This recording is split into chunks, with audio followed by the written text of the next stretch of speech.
transmissão aí.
Eu não estou ouvindo. Desculpa, gente, eu estou falando com o microfone desligado. Recapitulando, bom dia a todos e todas. Meu nome é Fernanda, eu sou vice-presidente da LAC. Eu desejo boas-vindas a todos ao evento inaugural da Gestão Heleno Fragoso. Como todos sabem, a LAC, desde a sua fundação, se destacou por sua excelência acadêmica, e nós, da Gestão Heleno Fragoso, reconhecemos que cada membro desempenha um papel essencial na construção desse legado. A dedicação e o comprometimento de cada um dos membros foi e é fundamental para o fortalecimento da nossa liga. Então, por isso, eu agradeço a todos pela presença e por fazerem parte da história da LAC. Hoje eu estou transmitindo o evento direto do escritório Tortman, Galvão e Maranhão Advogados. É um escritório que sempre apoiou a LAC em todos os seus projetos, desde a sua fundação. Então, agradeço à Fernanda, ao André e ao Felipe por cederem o espaço e toda a estrutura para possibilitar a transmissão desse evento para vocês e dos próximos eventos que virão. Nesse evento inaugural, eu tenho a honra de contar com a presença do Dr. Cristiano Fragoso, que é advogado criminalista com ênfase em Direito Penal Econômico e professor adjunto de Direito Penal dos cursos de mestrado, doutorado e de graduação da Faculdade de Direito da UERJ. Cristiano também é mestre em Ciências Penais pela Universidade Cândido Mendes e doutor em Direito Penal pela UERJ. Obrigada, professor Cristiano, pela presença e por aceitar o convite. É um prazer. O tema da palestra de hoje é autoritarismo e sistema penal. E antes de iniciarmos a exposição, que será feita pelo professor Cristiano, eu gostaria de explicar um pouco sobre a escolha do nome da nossa chapa, da gestão Heleno Fragoso. O professor Fragoso, na década de 60, ele teve sua livre docência aprovada na FND e ele exerceu sua cátedra até a ditadura militar, quando ele sofreu muitas perseguições e, por fim, foi desligado da FND. Durante o regime militar, inclusive, o professor Fragoso ele atuou fortemente em favor dos perseguidos políticos e, enfim, fato é que Heleno Fragoso ele deixou um grande legado na nossa faculdade, tanto é que uma das salas leva o seu nome, e isso mostra quem foi o professor Heleno Fragoso e, sobretudo, quem é o Heleno Fragoso para o estudo e para a pesquisa nas ciências criminais. A escolha desse nome se deu em um momento em que nós sentimos que a FND perdeu o seu vínculo com os professores que, de alguma maneira, ajudaram a sedimentar as ciências criminais na nossa faculdade. Então, a escolha do nome não é só uma homenagem, mas também uma forma de resgatar a tradição que a FND tem no campo das ciências criminais. Então, eu vou pedir para que o professor Cristiano conte um pouco sobre a trajetória do seu avô, que inspirou o nome da chapa, e algumas contribuições que ele trouxe para o campo das ciências criminais. Passa a palavra para o Cristiano. Obrigado, Fernanda. Eu quero agradecer muito o convite que me foi feito para aqui estar. É para mim uma honra. Eu já tive a grata satisfação de ser, durante um tempo, professor substituto da FND. Foi para mim uma experiência que eu realmente adorei e é muito bom estar aqui para falar um pouquinho com vocês sobre autoritarismo e sistema penal. É para mim muito mais fácil falar sobre autoritarismo e sistema penal do que falar sobre Heleno Fragoso. Mas quando o convite me foi feito, também me foi dito que seria importante, gostariam que eu falasse um pouquinho sobre o próprio Heleno Fragoso. E é razoável, né, que eu fale, especialmente para uma chapa, uma gestão que tem o nome dele. Eu tenho certeza de que ele ficaria muito homenageado, muito desvanecido por ter o nome dele na chapa que dirige a Liga de Ciências Criminais. Ele era um homem muito devotado à vida acadêmica, tinha uma predileção desde muito cedo pelo direito penal, que ele deve, provavelmente, a ter sido aluno de Roberto Lira, que ele considerava um professor formidável, e realmente o era, e desde muito cedo ele tinha uma vontade muito grande de estudar profundamente, de estudar todos os livros possíveis e imagináveis sobre um determinado assunto. Me recordo de ter lido cartas dele, que ele se correspondia com o irmão, dizendo que esse era o grande interesse da vida dele, né?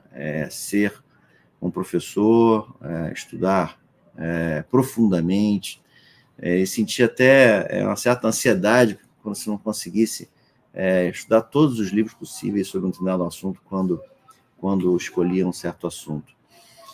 Para mim um pouquinho difícil falar sobre ele, não só por ser da minha família, mas também me parece um pouquinho cabotino, assim, ficar falando sobre a própria família. Elogio em boca própria e vitupério, né? Então, o que eu vou falar aqui, na verdade, são coisas que muitos falam, existem vários vídeos na internet que grandes juristas, como Nilo Batista, Juarez Tavares, Heitor Costa Júnior, advogados como Marcel Cerqueira, Arthur Lavigne, falam sobre ele, é fácil encontrar no YouTube, né? Mas o que eu poderia dizer sobre ele é que ele foi um homem que teve uma dificuldade estupenda na vida, ficou órfão de pai aos 2 anos, com uma mãe que não tinha preparo para enfrentar aquela situação, com outros 3 irmãos, trabalhou muito desde cedo, né, como entregador de alfaiataria, e embora tenha até feito durante 2 anos engenharia, em seguida fez o direito e se formou com 25 anos de idade, mas sempre trabalhando conjuntamente à faculdade. Trabalhava numa empresa de uma indústria, uma parte comercial de uma indústria, e ao mesmo tempo advogava. A partir de 55 começou a dar aulas na Cândido Mendes. Em 3 anos depois, lançou um livro, né, decorrente das suas lições e tal, chama Lições de Direito Penal, com apenas 32 anos de idade. E muitos juristas dizem que ele foi um grande jurista, com contribuições relevantes. A Fernanda mencionou a tese de livre-docência dele na FND, que foi realizada em 1960, e ele disputou com um desembargador muito mais velho do que ele, muito mais influente do que ele, que era um desconhecido professor, e obteve êxito em vencer, né, uma tese sobre conduta punível, que o próprio Juarez Tavares diz que era uma tese que teve uma importância muito grande para romper com o causalismo, com uma certa tendência no direito penal de se ligar aos italianos, e colocou, de alguma maneira, os alemães na linha de frente, trouxe a contribuição da ciência penal alemã para o Brasil. É evidente que outros juristas já haviam escrito, trazido, como o próprio Nelson Gria, Aníbal Bruno e tal, mas o próprio Juarez Tavares diz isso, né? E muitos dizem que ele era um grande professor, que sempre procurava orientar até outros professores sobre as lições. Ele foi livre-docente da FND durante mais ou menos uns 8 ou 10 anos, e realmente ficou muito entristecido quando, no fim da década de 60, já sob o AI-5, o regime militar resolveu tirá-lo do magistério. E o que se conta é que o catedrático de então, Benjamin de Moraes, o dispensou da turma em que ele lecionava, porque na época havia essa possibilidade de que o catedrático fizesse isso. Ele realmente ficou muito infeliz com isso, né? Não imaginava que um professor catedrático fosse se sujeitar a isso. E ele começou a se dedicar tão somente a Cândido Mendes, né? E quando houve uma abertura política, porque não se faziam concursos, quando fizeram um concurso para catedrático na UERJ, ele passou, ganhou o concurso e lecionou lá até morrer, em 85, com 59 anos. Sempre teve uma saúde muito debilitada e, infelizmente, acabou morrendo muito cedo. Mas no plano do acadêmico, era muito inquieto, sempre preocupado com o direito, com uma proteção da pessoa humana, dos valores democráticos, dos direitos humanos. E no campo político tinha uma atuação muito grande na defesa de presos políticos, defendeu muitas pessoas conhecidas e que tiveram bastante importância na época, como Enio Silveira, editor da Civilização Brasileira, Caio Prado Júnior, o grande historiador, Niomar Muniz Sodré Bittencourt, que era uma jornalista, dona do Correio da Manhã, que era um influente jornal, todos eles em confronto com a ditadura. Defendeu também Stuart Angel Jones, que era filho de uma, então se falava modista, né, uma estilista importante da época, chamada Zuzu Angel, foi preso, torturado no Galeão, né, no Centro de Informações de Segurança da Aeronáutica. Defendeu também, né, a memória, né, do Vladimir Herzog, que foi também morto no DOI-CODE em São Paulo, e que era acusado de ter ligações com o Partido Comunista, mas, na verdade, era um crítico do regime militar, né? E que, na verdade, dizia-se que ele teria se suicidado. Aparece aquela foto canhestra, em que ele aparece enforcado com um cinto, numa altura baixa, né, com as pernas dobradas, tá, uma coisa absolutamente impossível. E junto com o Sérgio Bermudes, um conhecido advogado civilista, propuseram uma ação civil para responsabilizar, declarar que o Estado brasileiro era responsável pela morte dele. E ele mesmo foi preso, né, em virtude da sua atividade como advogado de presos políticos, e ficou 3 dias preso, junto com outros advogados, como Augusto Sequim de Moraes do Rego e o Jorge Tavares. E teve uma vida também associativa de advocacia e de academia bastante relevante. Foi vice-presidente da Ordem dos Advogados na seção Guanabara, e depois vice-presidente da Ordem dos Advogados do Conselho Federal, sob a presidência do Caio Mário da Silva Pereira, o eminente civilista. E também foi do IAB, né, do Instituto dos Advogados Brasileiros, foi do Conselho Superior do IAB, com bastante participação lá.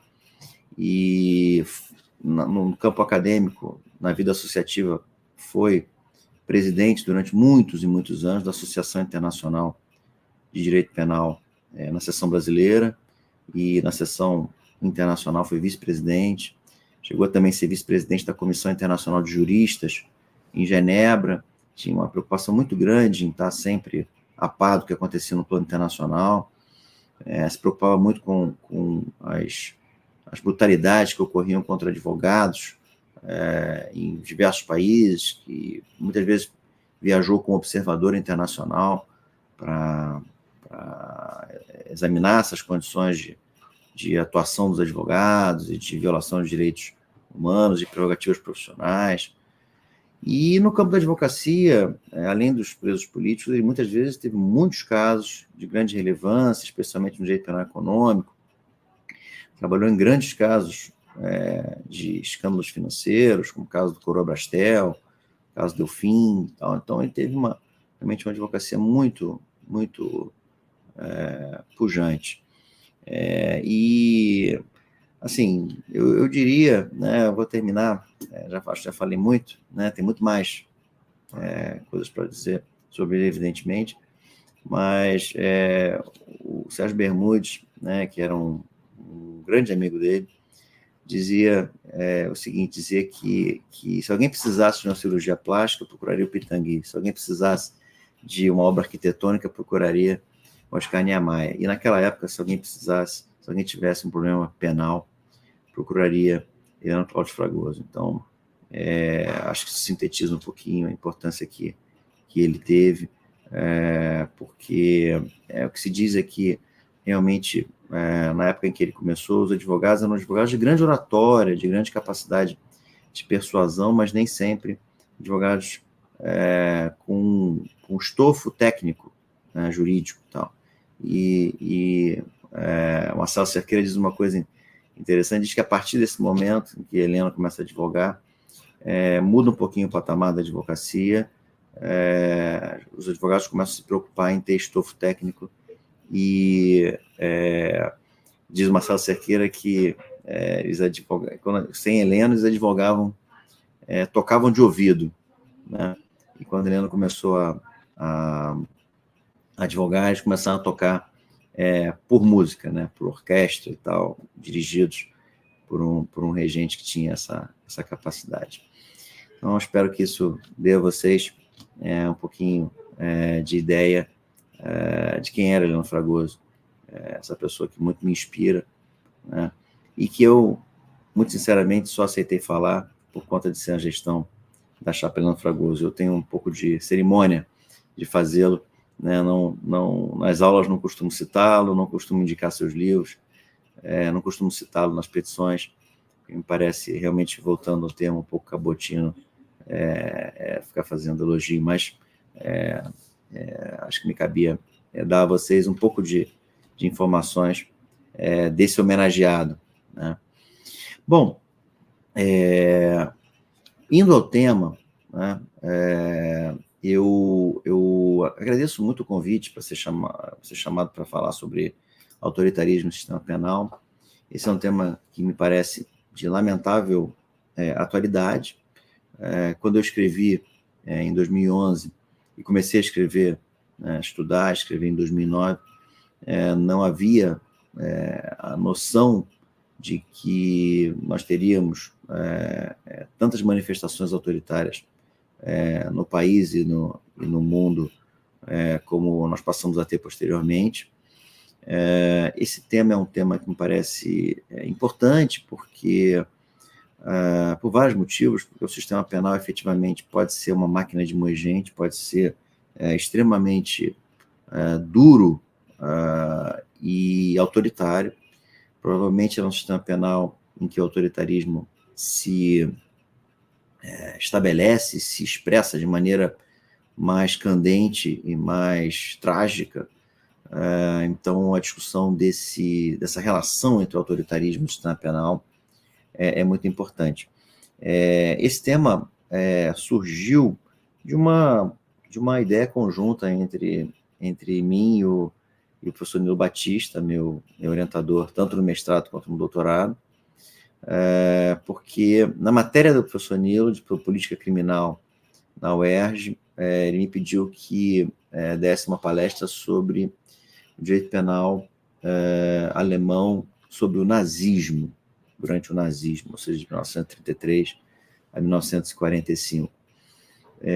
Eu, na época, não conhecia muita coisa sobre o nazismo, só sabia que eles tinham revogado o princípio da legalidade, que havia medidas de segurança extremamente duras que eles impunham, como, por exemplo, a castração química e tal. Então, já ficava, de alguma maneira, castração física, na verdade, naquela época, né? Muito impressionado com isso, né? Mas não tinha muito conhecimento. E aí fui estudar e me interessei pelo tema, talvez por uma questão pessoal também.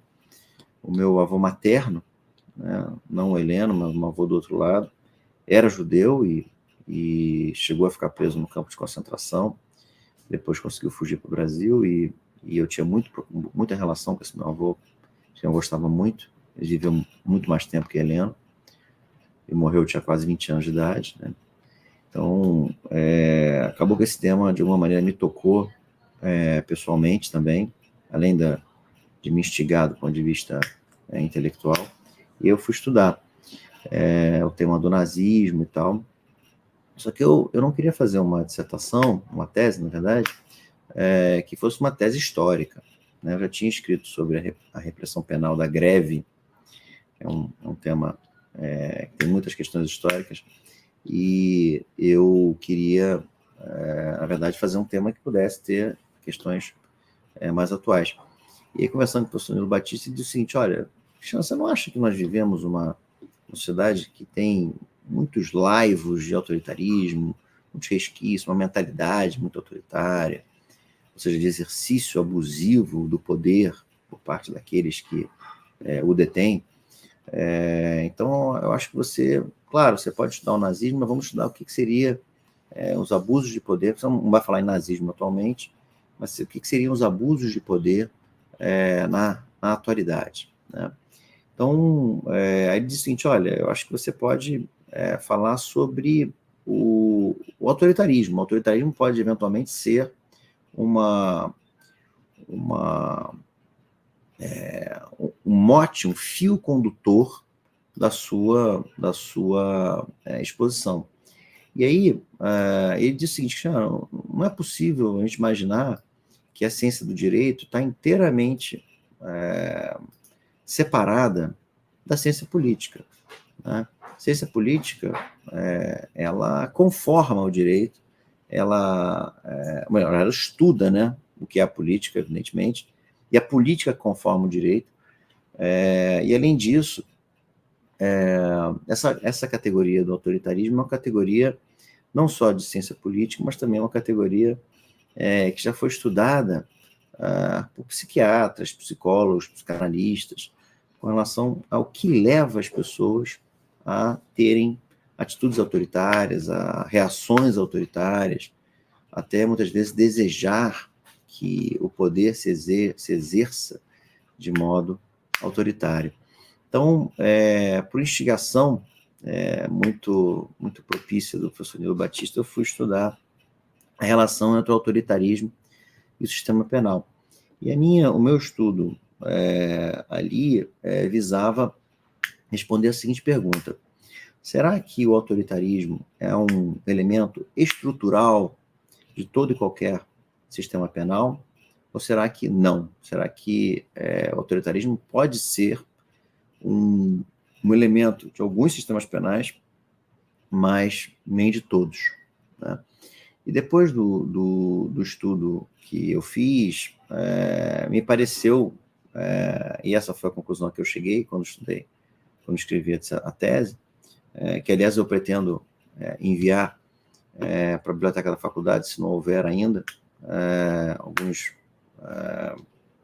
volumes, e também através da Esther para a própria Liga, para eventualmente presentear por sorteio algumas pessoas, coisa que eu faria se o nosso encontro fosse presencial. Mas a conclusão que eu cheguei foi uma conclusão de que o autoritarismo é um elemento estrutural de todos os sistemas penais, e que o grau de autoritarismo é que muda em decorrência de diversas circunstâncias. Eu não estou querendo com isso dizer que o sistema penal é necessariamente inteiramente legítimo. Eu não estou advogando aqui um abolicionismo. Eu estou dizendo apenas que há uma grande tendência a que haja o autoritarismo no sistema penal, e muitas vezes ele se exerce efetivamente. O que é o sistema penal? O sistema penal é um termo bastante equívoco, que o Muguchi fala em sistema penal para falar sobre o sistema penitenciário, as penitenciárias. Outros falam em sistema penal para tratar quais são as modalidades de pena que existem no país. Estou aqui usando o sistema penal como com uma acepção que o Zaffaroni usa, e que muitas vezes os americanos também usam em relação a Criminal Justice System, ou seja, todo o conjunto de agências, para usar um termo neutro, que de alguma maneira atuam na criminalização de condutas, criminalização primária, ou seja, o ato e o efeito de tornar uma conduta criminosa, e que também atuam no que se chama criminalização secundária, que é a conduta de punir concretamente pessoas específicas em virtude da prática real ou suposta de infrações penais. Todo mundo que, de alguma maneira, influencia nesses atos, né, de criminalização primária e secundária, seriam agências do sistema penal, como agências parlamentares, executivas, judiciárias, mas não só, muitas vezes o próprio órgão de imprensa, que influencia, muitas vezes, em processos criminais, noticia, às vezes até opressivamente, certos fatos, as faculdades de direito que formam as pessoas, que dão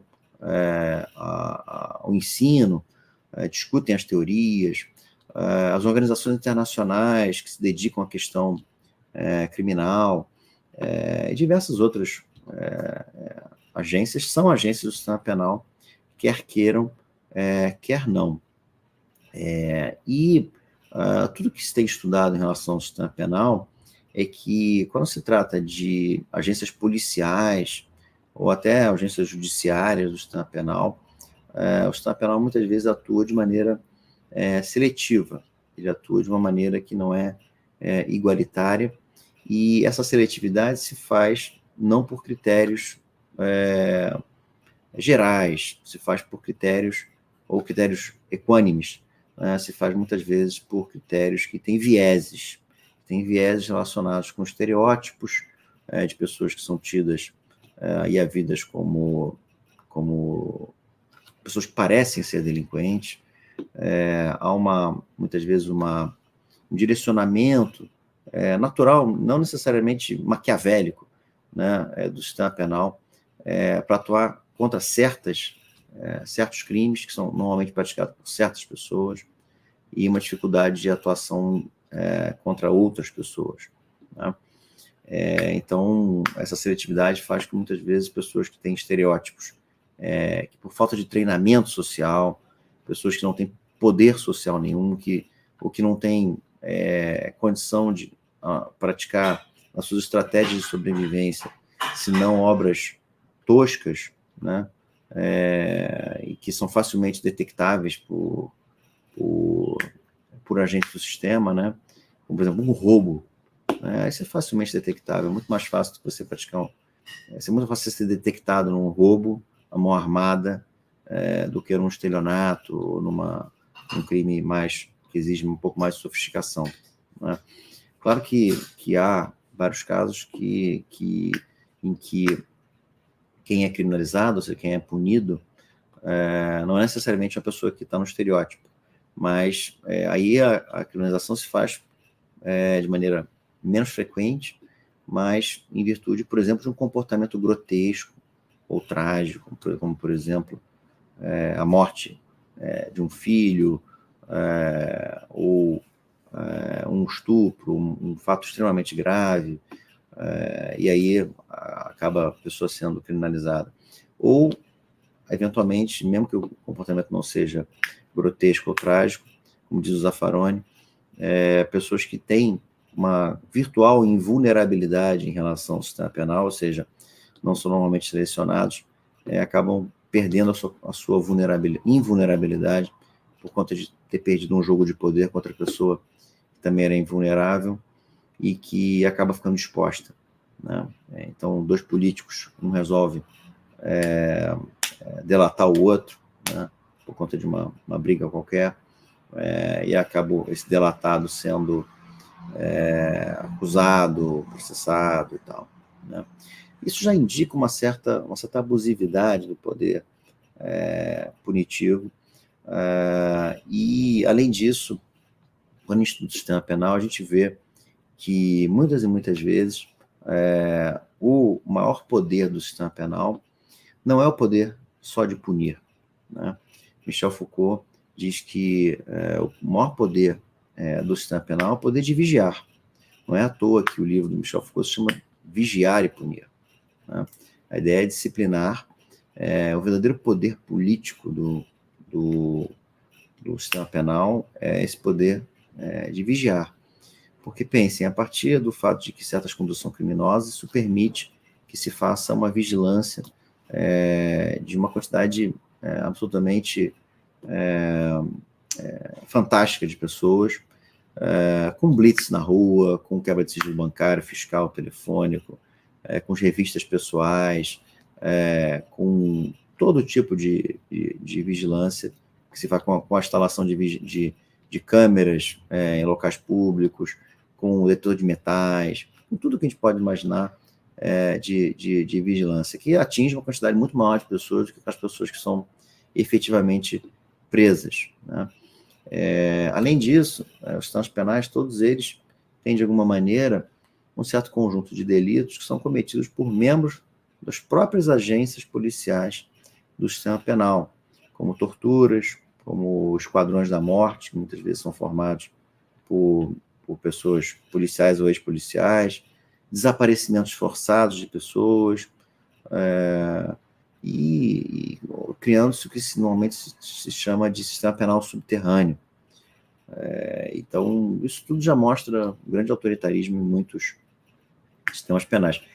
E se a gente acha que isso é só no Brasil, imagina você ir para a Alemanha, você vai para qualquer coisa que você leia na Alemanha, nos Estados Unidos, você vai ver autores dizendo que existem vieses também raciais, sociais, econômicos, nesses países, né? Então, um latino-americano, certamente, mesmo que rico, mesmo que eventualmente seja elite aqui, entre aspas, elite, né? Vai para lá, vai ser o alvo lá, o alvo preferencial lá. Então, vai sofrer com o autoritarismo do sistema penal lá. Estudando um pouquinho o autoritarismo, a gente logo percebe que ele não é um termo unívoco, muito ao contrário. Autoritarismo ele tem várias acepções, né? A acepção de mais fácil apreensão é a acepção de que o autoritarismo é um abuso no exercício ou na constituição da autoridade, né? Porque a autoridade nada mais é do que o poder legítimo, que se exerce legitimamente, porque se baseia em uma estrutura que lhe dá essa legitimidade, né? Então, o consentimento dos pares, quando alguém é eleito, se torna uma autoridade, por quê? E exerce poder legitimamente. Mas muitas vezes a autoridade é constituída de maneira ilegítima, ou embora seja constituída de maneira legítima, ela abusa, ela atua além do que o direito lhe faculta, e com isso abusa. Mas não é só essa acepção do autoritarismo que é a mais fácil, né? O autoritarismo também é um sistema político, né? Que pode ser contraposto à democracia. Existem governos autoritários e governos democráticos. Claro que essa relação é uma maniqueísta, é uma relação dinâmica, né? Não existe uma democracia completa, então, portanto, há muitas vezes pulsões autoritárias dentro de regimes democráticos. O regime democrático se caracteriza fundamentalmente por algumas características que estão relacionadas não só com a eleição pela maioria, mas também por essas eleições serem livres, serem periódicas, pelos direitos fundamentais serem garantidos, por haver liberdade de imprensa, por haver associações civis que podem atuar de maneira regular, diversas outras questões que levam ao que deveria ser uma democracia. Já o autoritarismo é diferente, é um sistema de governo em que ou as eleições livres não existem, ou elas existem, mas são manietadas, não há uma efetividade de direitos fundamentais, a imprensa não é livre, associações civis não podem atuar de maneira livre. Então, esse seria um sistema político autoritário, né? Além disso, essa é a segunda acepção, né, do que seria autoritarismo. Uma terceira acepção do que seria autoritarismo seria um autoritarismo como uma ideologia política. Quais são as ideologias políticas democráticas? E quais são as ideologias políticas autoritárias? Vamos focar nas autoritárias. As autoritárias são sempre aquelas ideologias que, de alguma maneira, partem de uma concepção anti-igualitária do ser humano, né? Então, uma ideologia racista, uma ideologia antissemita, uma ideologia calcada em alguma questão regional, aos nordestinos isso, os sulistas aquilo, um xenofobismo, né? Tudo isso são ideologias autoritárias porque eles diferenciam as pessoas por categorias, né? E normalmente as ideologias autoritárias são ideologias que colocam os valores da segurança e da ordem acima de outros valores políticos, né? Dentro do espectro de valores políticos, a segurança e a ordem têm uma importância muito grande, mais do que, por exemplo, a tolerância ou não sei, o respeito aos direitos alheios e tal. Então, ideologias autoritárias. Eu não vou dizer que no Brasil nós tenhamos ideologias autoritárias que sejam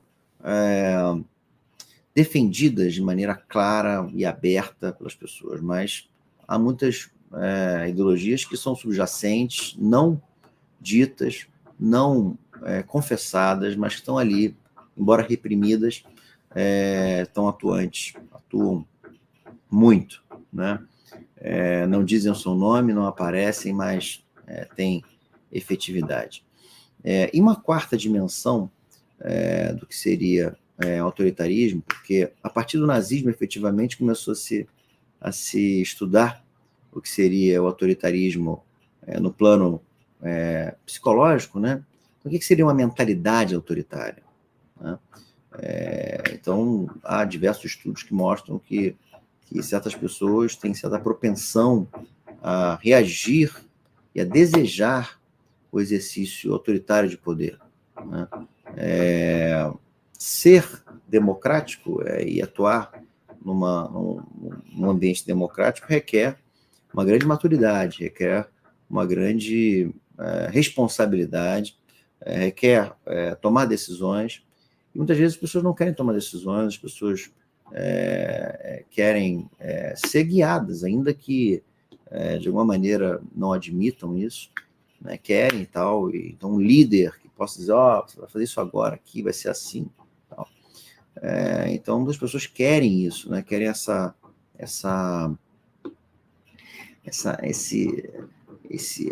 segurança, né? que isso daria. Então, e admitem, portanto, que alguém exerça, os tutele, os proteja, né? E já dizia Lima Barreto que os protetores são os maiores tiranos. Sempre aquela pessoa que diz que vai te proteger, normalmente vem tiranizar você, né? Muitas vezes, né? Estou aqui generalizando. Mas e essas 4 dimensões do autoritarismo, seja autoritarismo como mero abuso de autoridade, ou como um sistema político, ou como uma ideologia política, ou como algo psicológico, uma mentalidade autoritária. Claro que essas dimensões elas se sobrepõem, elas se influenciam mutuamente, e também a gente consegue perceber que mesmo muitas vezes, quando a gente tem um regime democrático, nós podemos ter ideologias autoritárias que graçam e que estão ali. Você tem uma democracia formal, mas materialmente as pessoas que estão nos certos postos são pessoas autoritárias, pessoas que têm uma formação que vê de antemão certas pessoas como inferiores. A questão racial no Brasil é muito pungente, né, muito clara. e que, quer queiram, quer não, tratam as pessoas diferentes em virtude desse ponto, ou querem, tem um desejo por punir, né? Uma coisa sádica, masoquista, às vezes, né? de buscar punir. Como é que o direito penal entra nisso? O direito penal é muito propenso a ser assambarcado pelo autoritarismo. E aqui, eu tratando de direito penal, eu vou fazer, como a gente está tratando com alunos, eu vou fazer aqui uma diferenciação muito importante.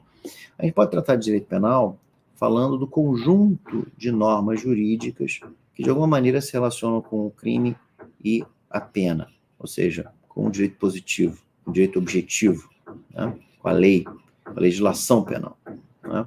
A gente pode falar de direito penal como sendo aquele ramo do saber que, de alguma maneira, estrutura os conhecimentos que se envolvem crime e pena, criam certas instituições, certos princípios que regulam o modo dos discursos sobre essas instituições, né, jurídicas.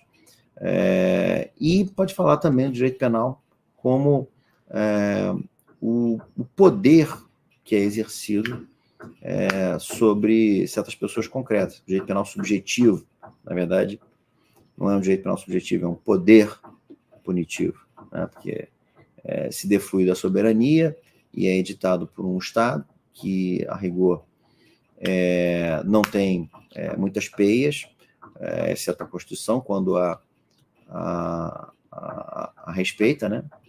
É um poder punitivo, né? E, evidentemente, se é um poder, o poder pode ser autoritário. E esse exercício de poder pode ser autoritário, e muitas vezes é. Quantas pessoas são presas sem precisarem ser presas? Quantas vezes você tem penas mais altas do que necessário?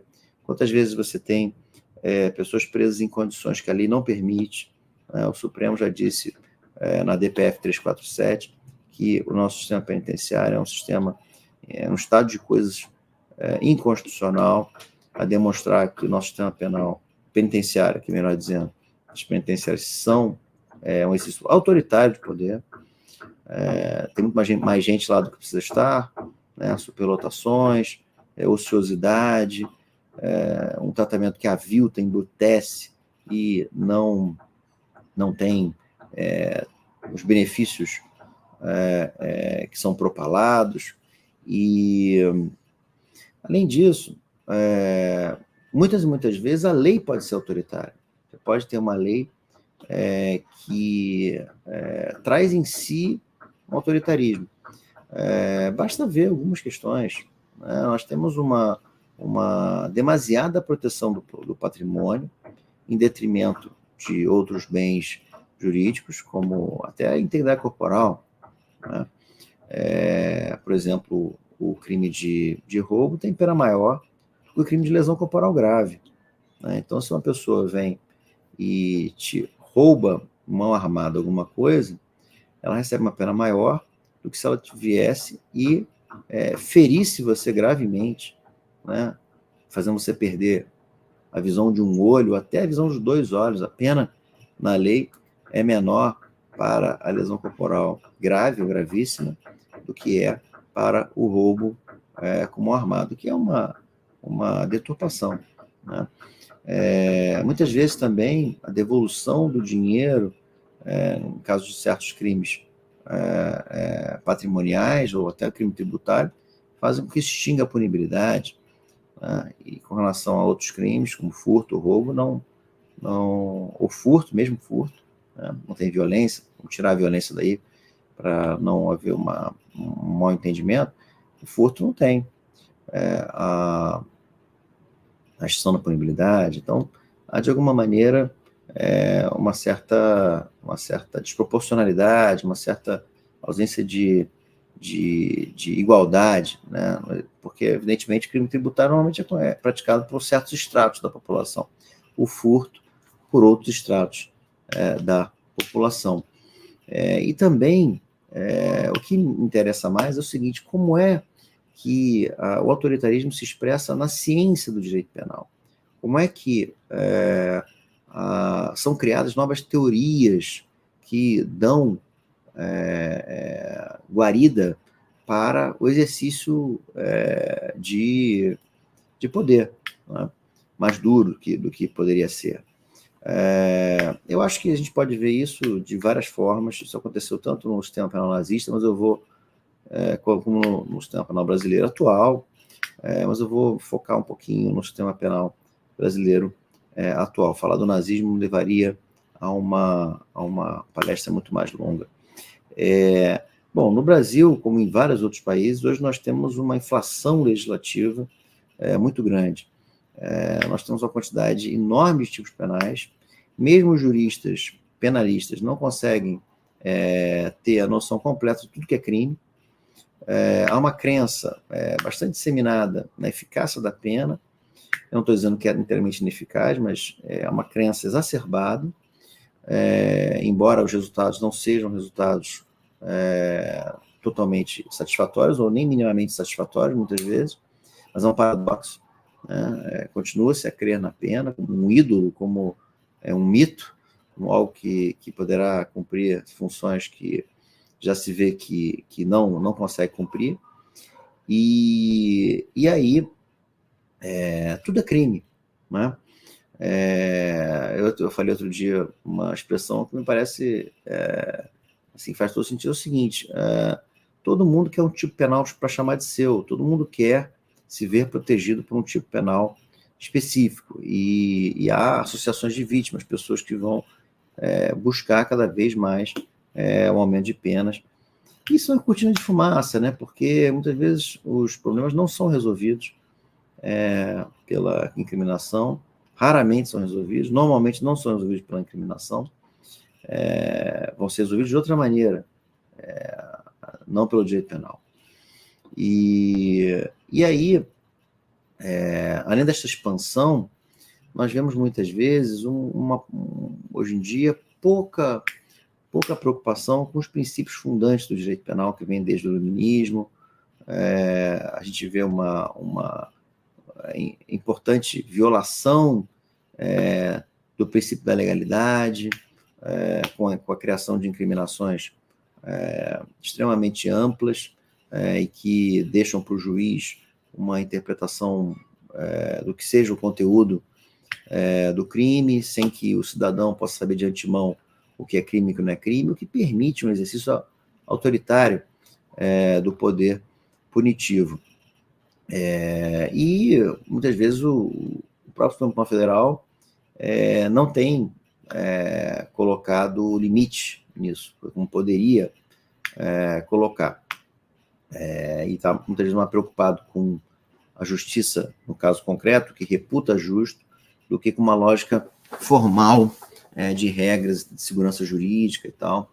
Eventualmente, se o Supremo dissesse, olha, essa conduta não é criminosa, mas poderia ser, deveria ser, apareceria talvez no dia seguinte um projeto de lei para incriminar essa conduta. É muito ruim que o Supremo muitas vezes não faça isso e queira colocar como se tivesse incriminado uma conduta que não está. O autoritarismo também se verifica muitas vezes na alta letalidade da polícia, especialmente nos grandes centros urbanos, como o Rio de Janeiro, São Paulo, em que pessoas muitas vezes são mortas, embora já subjugadas, que devessem ser presas e tal, e isso não acontece. Isso acontece também, muitas vezes, na pouca preocupação com agregar os estudiosos na matéria penal no debate público, na discussão de matérias importantes. Há um populismo penal que assola não só o Brasil, como também diversos outros países ocidentais, muitos deles países avançados, em que ambos os espectros, os partidos do espectro político, querem parecer que são duros com o crime. A questão não pode ser duro com o crime, eventualmente pode. A questão é se isso realmente está ajudando, ou se isso vai piorar a situação, ou não vai resolver a situação, né? E esse tipo de estudo, né, sobre o impacto de uma nova legislação, de uma incriminação, uma ausência de discussão sobre eventuais meios mais brandos para a solução de conflitos que são criminalizados, isso muitas vezes não acontece, né? O que é um grave problema. Também, muitas vezes, a criação de crimes sem que haja uma discussão sobre o que a gente quer proteger com esse crime, né? Qual o bem jurídico aqui colocado, isso merece uma proteção, é o meio adequado para proteger. Muitas vezes também nós temos algo que pode levar a um grande autoritarismo, que é a profusão de crimes de perigo, crimes em que o tipo penal descreve uma situação de perigo e não uma situação de dano para o bem jurídico. Isso muitas vezes se faz, essas criminalizações se fazem sem uma diminuição correspondente da pena quando se incrimina a produção do perigo, que evidentemente é menos grave do que a produção do dano. Isso é um problema, porque você acaba tendo problemas de proporcionalidade, de penas, às vezes também, muitas vezes, a criminalização de atos preparatórios, com penas muito altas. Isso é um aspecto de autoritarismo no sistema penal. E também, muitas vezes, uma certa subjetivização da atuação do poder punitivo, com critérios de aplicação de pena que não estão relacionados com a culpabilidade, estão relacionados com uma suposta periculosidade da pessoa, e uma supervalorização dos antecedentes criminais para condenar, e não a prova, ou seja, um direito penal de autor, muitas vezes, e não um direito penal de fato. Também, muitas vezes, a gente tem visto a adoção de teorias que ampliam muito o conceito de dolo, especialmente dolo eventual, levando a uma punição muito mais dura do que poderia e deveria ser em relação a certos fatos.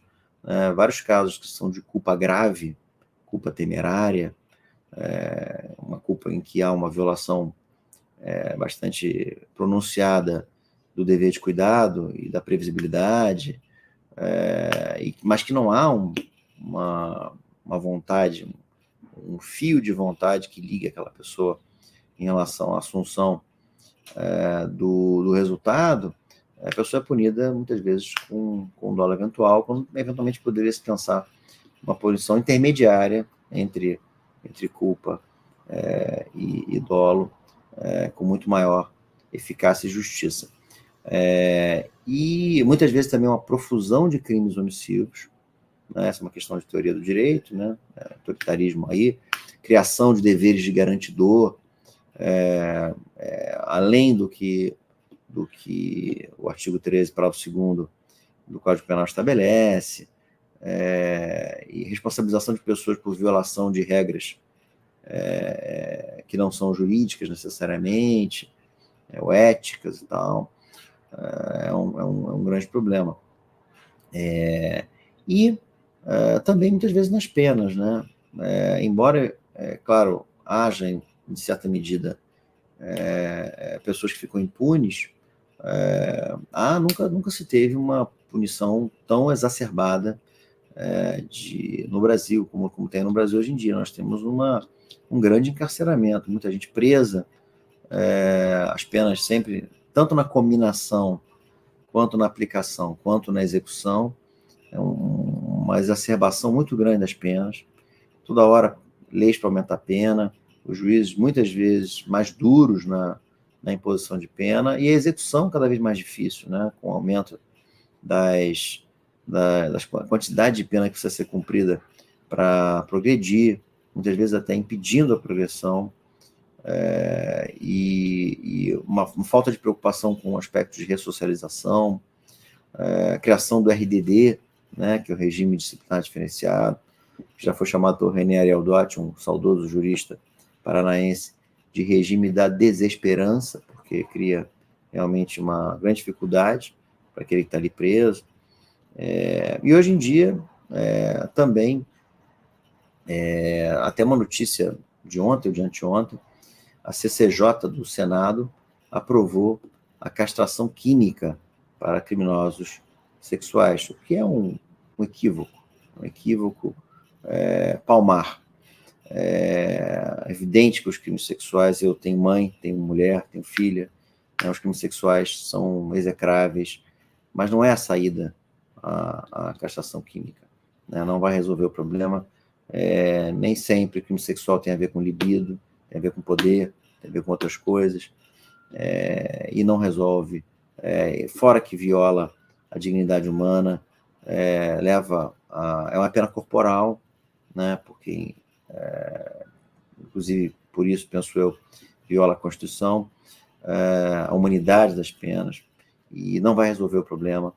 Vai levar provavelmente pessoas a se matarem, pessoas a continuarem a cometer crime eventualmente, né?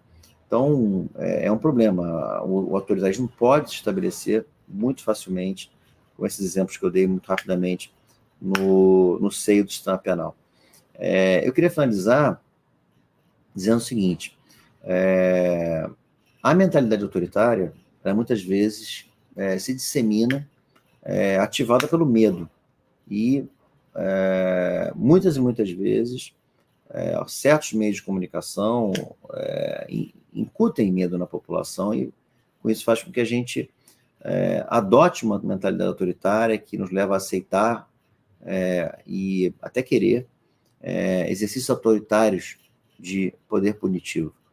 Isso precisa ser avaliado bem. E outra coisa interessante que o estudo do autoritarismo e do sistema penal e da teoria do direito penal mostra muito claramente é que não é possível nós aceitarmos nem adotarmos teorias jurídico-penais acriticamente, sem estudá-las no seu contexto histórico e com auxílio de outras ciências sociais. Não estou dizendo com isso que o direito tem que se esfacelar com uma penetração indevida de ciências sociais, ciência política, filosofia, psicologia, antropologia. Ao contrário, ele ganha com isso. E claro que tem a sua própria metodologia, que tem que ser mantida, mas esses aportes são e podem ser, essa transdisciplinaridade pode ser muito benéfica, desde que nós saibamos que o direito é o direito, né? As teorias jurídico-penais muitas vezes são respostas a demandas por ordem, e isso precisa ficar muito claro, elas não são neutras. Por isso, me parece, e acho que talvez essa seja uma questão que eu poderia ligar com a atuação de Leandro Fragoso, é a seguinte: o penalista tem uma responsabilidade política. O penalista não é só uma pessoa que tem uma preocupação com a ciência, né? Porque a ciência já se demonstrou que a ciência, desde que se ficar separada de certos postulados fundamentais relacionados com direitos humanos e com uma visão dos eixos estruturantes da nossa Constituição, com a dignidade e tal, pode levar a terríveis equívocos, a terríveis resultados. Então, penso eu que, finalizando a minha intervenção e me colocando à disposição para eventuais perguntas, esse é o ponto mais importante. Sejamos estudiosos, sejamos bastante dedicados ao estudo do direito penal, mas não nos deixemos perder a capacidade de crítica e de perceber que essa ciência dura, que é o direito penal, pode ser malvado o direito penal, pode causar por uma pureza científica as maiores atrocidades e violações à pessoa humana. Muito obrigado, pessoal. Fico à disposição. Obrigada, professor Cristiano, pela exposição. Nós temos 3 perguntas no chat. A Isabela Lessa perguntou: gostaria de saber como o professor analisa a jurisprudência e o papel na flexibilização dos princípios penais de garantia do indivíduo. Obrigada. Bom, Isabela, obrigado pela sua pergunta. É uma pergunta simples, mas a resposta é complexa. A jurisprudência é algo muito amplo, né? A jurisprudência é um conjunto de decisões dos tribunais sobre determinado assunto. O que eu percebo é que, muitas vezes, a jurisprudência não está afinada com a doutrina. E muitas vezes entende que os princípios penais podem ser flexibilizados e que não precisam ser inteiramente respeitados, né? Essa ideia de que o princípio é um mandado de otimização que vem do direito constitucional, ou seja, não precisa ser inteiramente cumprido, pode ser cumprido no que for possível, muitas vezes leva essa flexibilização mesmo. E essa flexibilização, essa palavra é uma palavra que é um eufemismo para violação, muitas vezes. E o que me parece mais grave é que, muitas vezes, os princípios penais, que são princípios de garantia, de proteção do indivíduo, são usados com um sinal contrário. Para dar um exemplo prático, que me parece sempre útil, o princípio da soberania dos vereditos, né, que é um princípio que foi pensado para que a decisão do júri seja prestigiada, foi pensado lá atrás e foi inserido por conta de um erro judiciário ocorrido há mais ou menos uns 60 anos no Brasil, o caso dos irmãos Naves. Um caso que foi muito famoso em Minas Gerais e que é contado em livros e em um filme, inclusive. E aí, com isso, que naquela época o Tribunal de Justiça podia alterar o mérito da decisão do júri. A partir daí, não pode mais alterar. Esse fato é um fato que é para proteger o indivíduo, né? Que, se ele for absolvido, ele não pode ser condenado pelo Tribunal de Justiça. O júri é soberano. Agora, essa soberania do júri não quer dizer que possa haver a execução da pena logo após a condenação pelo júri, porque com isso você está usando o argumento da soberania do júri contra a pessoa. Porque você pode ter um recurso que mande anular o júri, mesmo que não possa alterar, e não pode alterar, transformar alguém que está condenado em alguém absolvido, também não pode, mas pode anular o júri. Então, o que acontece, mais do que flexibilizar muitas vezes, é usar o princípio penal com o sinal trocado, o que é realmente muito preocupante. Obrigado, Isabela, pela pergunta.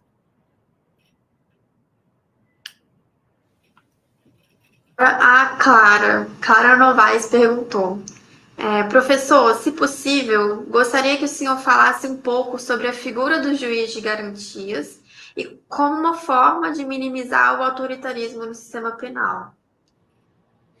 Eu acho que é indubitável que o juiz de garantias pode diminuir o autoritarismo no sistema penal, porque é algo absolutamente indispensável que nós tenhamos juiz de garantias. Talvez esse nome seja um nome que tenha causado resistência, né? Talvez se falasse juiz das cautelares, o juiz de instrução cautelar, seria sido melhor, mas esse nome juiz de garantias, apesar de que todo juiz é de garantias, né? Todo juiz, na verdade, não pode ser, o juiz não é um combatente do crime.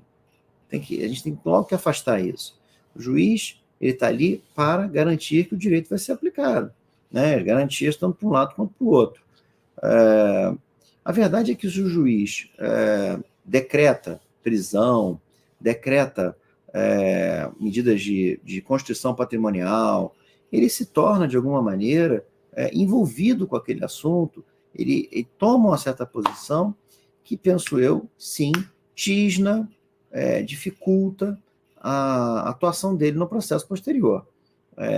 Deveria ele ser excluído desse processo. Ele trabalhou naquela fase do processo e, num outro momento, você tem um outro juiz que tem uma independência maior, que não tem... É muito difícil o juiz voltar atrás na sua decisão, né? Há certas travas psicológicas que fazem isso, e, portanto, você ter o juiz de garantias é bom. Não é difícil implementar isso, você pode ter o juiz tabelar, há anos e anos nós temos o juiz tabelar, e a coisa funciona. Então, acho sim que o juiz de garantias pode minimizar o autoritarismo no sistema penal, porque pela mera divisão de tarefas, e com isso o juiz que vai cuidar do processo, efetivamente, que não tem a ver com a prisão, que não tem a ver com a cautelar, ele vai estar mais fresco, no sentido de ouvir com o mesmo distanciamento tanto a acusação quanto a defesa.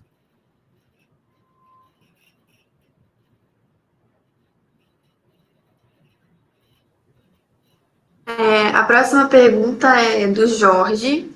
Ele perguntou: professor, você observa alguma correlação entre o direito penal negocial e a disponibilidade da ação penal como um sistema autoritário? Eu acho que aí tem duas coisas diferentes. Uma coisa é o direito penal negocial, outra coisa é a disponibilidade da ação penal. Embora haja aí, na disponibilidade da ação penal, um certo contexto relacionado com abrir mão de fazer alguma coisa, então poderia parecer um negócio. O direito penal negocial tem a ver com todas as possibilidades de acordo. A depender do acordo, acordos que não levam a pena de prisão não me parecem especialmente problemáticos. Tá? Agora, acordos que podem levar a penas de prisão, seja para quem está negociando, seja para alguém, no caso, um delator, me parecem extremamente problemáticos, porque podem levar, sim, a manifestações autoritárias, porque pode haver desvio de finalidade, numa delação, muitas vezes pode haver mentira. Por exemplo, numa colaboração premiada, muitas vezes se tem admitido que o promotor, o juiz, deem ao delator benefícios que não estão estabelecidos na lei. Então, ele pode dar da cabeça dele. Isso me parece um absurdo. Isso me parece um absurdo porque tem que haver um parâmetro. Não pode isso ficar absolutamente aberto. E, além disso, se houve o acordo tem que ser realizado no sentido de ser cumprido. Porque eu tenho visto muitos casos em que o acordo se faz com a obrigação de imposição de uma certa pena, mas depois o Ministério Público não leva à frente a imposição daquela pena. Não processa a pessoa. Então, por uma ação, muitas vezes, de dar uma pena diferente da que estava, e, além disso, pela omissão de não levar à frente, a pessoa fica impune. Então, isso é um grande problema. Agora, nos Estados Unidos, tem uma coisa muito pior, que é o fato de que é o plea bargain, né? Em que, muitas vezes, os desembargadores, os promotores, melhor dizendo, eles fazem acusações até acima do que deveria ser naquela hipótese, para poder depois negociar e chegar a uma pena que é a pena adequada, mas sem processo. Mas 90% dos processos nos Estados Unidos são resolvidos assim, sem judiciário, sem aquilo que a gente vê nos filmes, sem instrução processual. E muita gente presa por conta disso, muitas vezes pessoas que poderiam ser absolvidas, pessoas que receberiam talvez penas menores. Então isso pode ser um problema assim.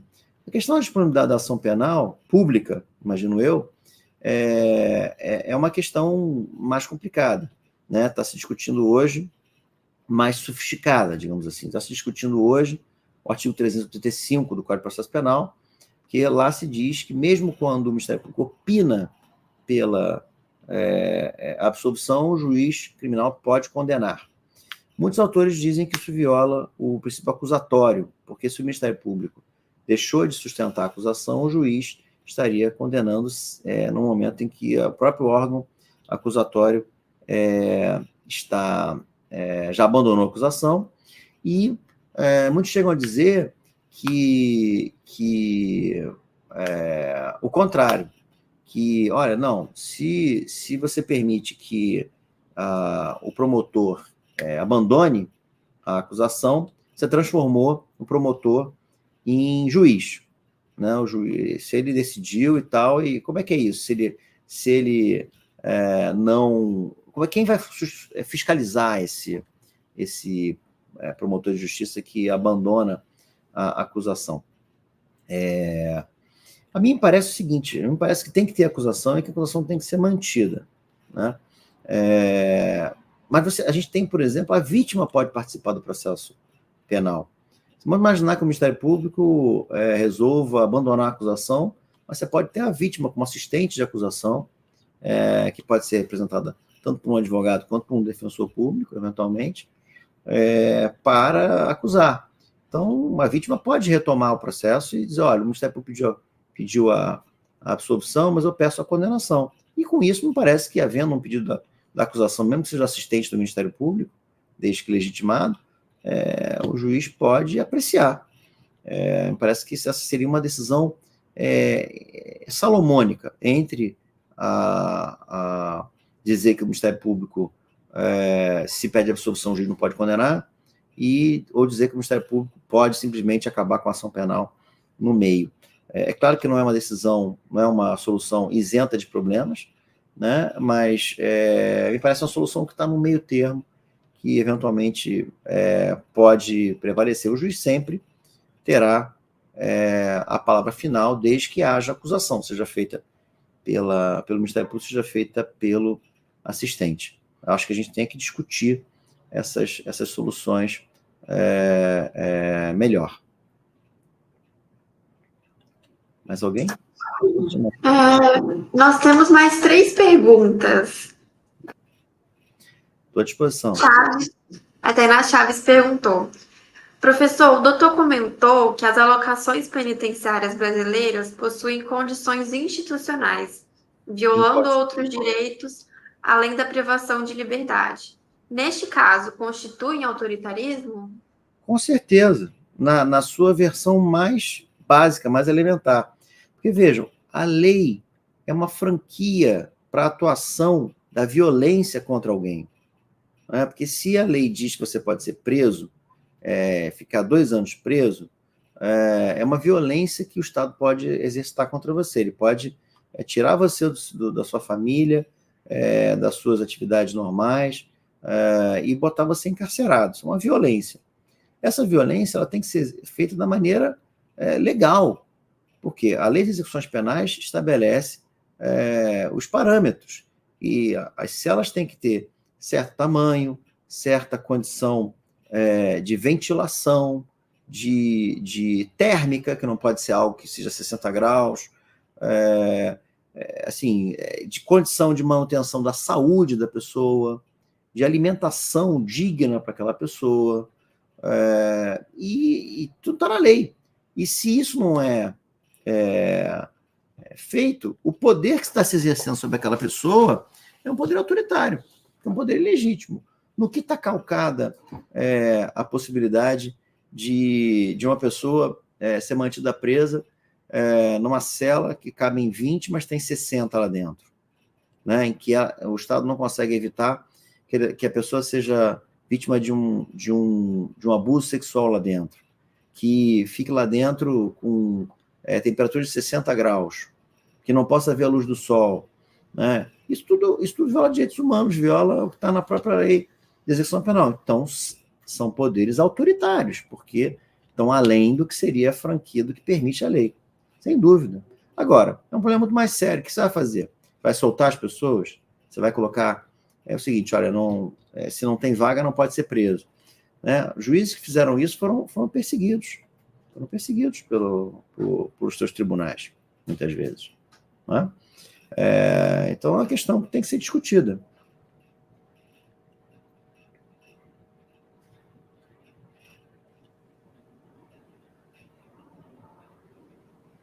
Pergunta do Alex. Ele perguntou: professor, o senhor entende que as penas escolhidas em si sofrem mais influência desse autoritarismo? Ou se é possível apontar algum dano que possua maior influência autoritária? Eu acho que não, é difícil você medir o grau de autoritarismo de um ramo ou de outro. Eu acho que tanto na eleição das condutas que vão ser criminosas pode haver autoritarismo, no sentido de se colocar com condutas que não precisariam ser incriminadas, ou então uma redação do tipo penal de maneira muito ampla, quanto nas penas. As penas em si também podem ser autoritárias. Você pode escolher uma pena de prisão quando poderia ser uma pena restritiva de direitos, quando poderia ser uma pena de multa, ou você pode colocar uma pena de prisão de 10 anos, quando poderia ser uma pena de 4 anos. Você pode ter uma pena de 10 anos que poderia haver progressão de uma certa maneira, mas a progressão é proibida, ou é muito dificultada. Então, todos esses pontos que eu mencionei podem ser manifestações de autoritarismo, porque a verdade é que juízes, promotores, advogados, todos nós somos pessoas, nós sentimos, nós temos medo, nós temos crenças, nós temos preconceitos. Então, não é possível a gente retirar inteiramente toda a nossa cultura das nossas manifestações. Tem um autor, Miguel Reale Júnior, professor titular da USP, que diz que o peixe não percebe que está inserido dentro d'água. A gente não percebe, mas a gente naturaliza certas condutas e muitas vezes atua dessa maneira, propaga certas atividades autoritárias, mentalidades autoritárias, mesmo que muitas vezes sejam irreais, ou seja, não levem a consequência que a gente gostaria, por medo, por achar que essa é a única maneira de se fazer. Então, assim, não há dúvida de que a pena, que é a hora da verdade do direito penal. É engraçado que muitos autores penalistas estudam muito mais a teoria do crime, né? E poucos estudam a teoria da pena. A verdade é que a hora da verdade do direito penal é a execução penal. Não é à toa que o nosso direito é chamado de direito penal, não direito criminal. Porque a pena, além de ser a certidão de nascimento do crime, porque a partir do momento que você comina a pena a uma conduta se torna criminosa, e nesse sentido a pena é anterior ao crime, é na pena que se manifesta o desfecho, né? É o desfecho. Então, é o mais importante. Então, é aí que muitas vezes você tem, sim, autoritarismo. Autoritarismo, às vezes, até para usar certas teorias. Por exemplo, você pode ter um certo crime, 2 crimes, que pode haver consunção entre um e outro, né? Um estelionato e uma falsificação. Se você tiver concurso material, você vai somar as penas. Se você tiver concurso aparente pela consunção, você vai ter um crime único e tal. Então, as teorias, no final, elas levam a habilitar a punição ou não habilitar a punição. Todas essas teorias do direito penal são sempre teorias relacionadas com o exercício de poder. Se elas permitem maior punição ou menor punição. Não são nunca anódinas, neutras,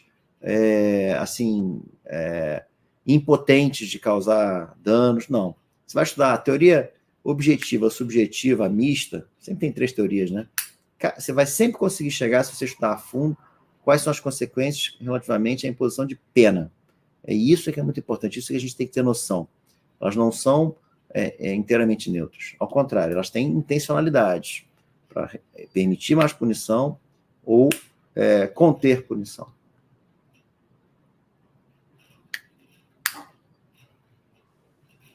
Agora a última pergunta é do Gerson. Ele perguntou, professor, como você avalia a responsabilidade da imprensa na opressão midiática e a subversão principiológica dos operadores do direito na punição do agente? Exemplo, punindo antecipadamente a culpa como dolo. Eu acho que a imprensa tem que ser livre. Esse para mim, um princípio cardeal do país, né? Mas muitas vezes certa imprensa acelera um pouco mais do que deveria fazer. E acaba realmente causando danos para um julgamento justo. O julgamento se torna um julgamento absolutamente contaminado por uma certa visão que já se estabeleceu, normalmente condenatória, porque normalmente a publicidade que se faz uma publicidade, uma campanha pela condenação, né? Raramente é uma campanha pela absolução da pessoa. Isso é muito ruim porque há de haver uma situação de tranquilidade institucional para que as coisas sejam avaliadas de maneira serena. E se você tem uma publicidade opressiva, há um livro importante da desembargadora Simone Schreiber que trata isso de maneira muito clara, né? E mesmo a lei de abuso de autoridade editada pelo Bolsonaro traz diversos crimes relacionados com uma relação promíscua entre mídia e operadores do sistema penal, como, por exemplo, exibir a pessoa vexatoriamente para meios de comunicação, o delegado antecipar o seu entendimento sobre a probabilidade de alguém para a imprensa, e outras. Né? Isso não deve acontecer. Em muitos países isso não acontece. Na Alemanha, por exemplo, o réu não é exibido, né? A figura do réu não é exibida na televisão.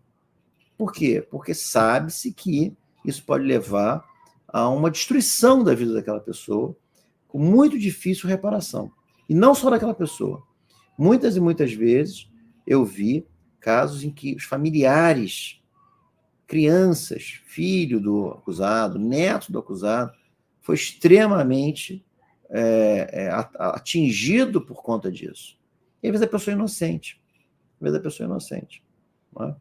Problema. E quantos clientes que a gente teve, constituintes que nós tivemos, que adoeceram em virtude de processos penais? Porque isso causa doença mesmo. Né? A relação entre a mente e o corpo, né, é muito discutida na filosofia.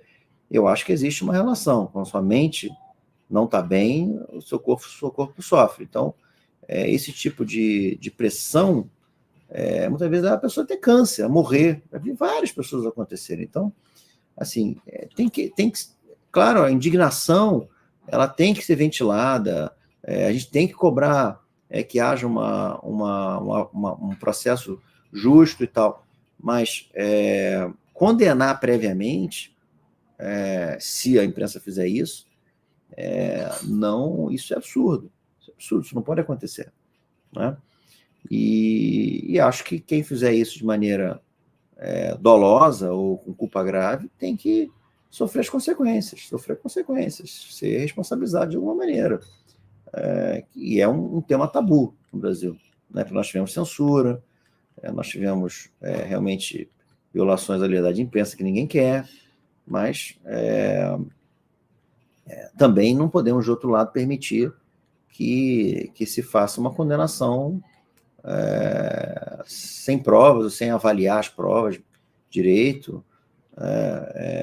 Muitas vezes acontece no processo penal, inclusive no inquérito policial, que os investigadores se comprometem com uma certa versão e ficam cegos para as outras possibilidades.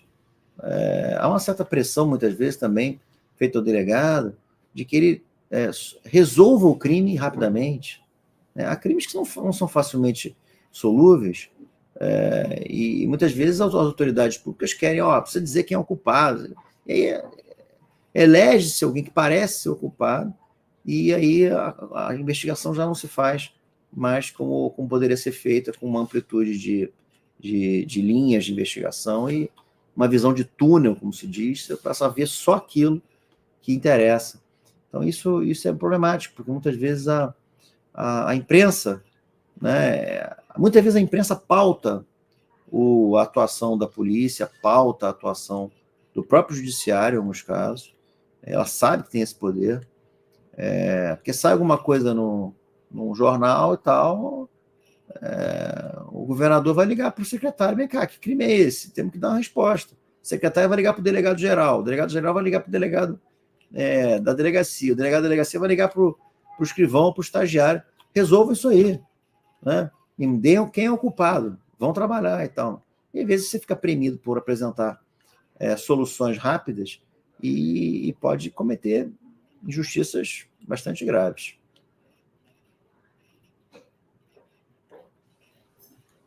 Obrigada, professor, pelas respostas. Que aula, realmente. Muito obrigada. A gente está já se encaminhando ao fim da palestra.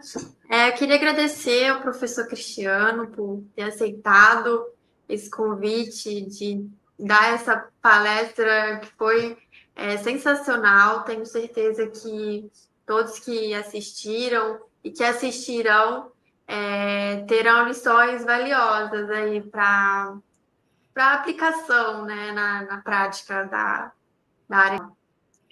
Obrigada, professor. Eu Espero agradeço. que todos tenham um ótimo dia. Bom dia a todos. Muito obrigado. Um abraço. Um abraço.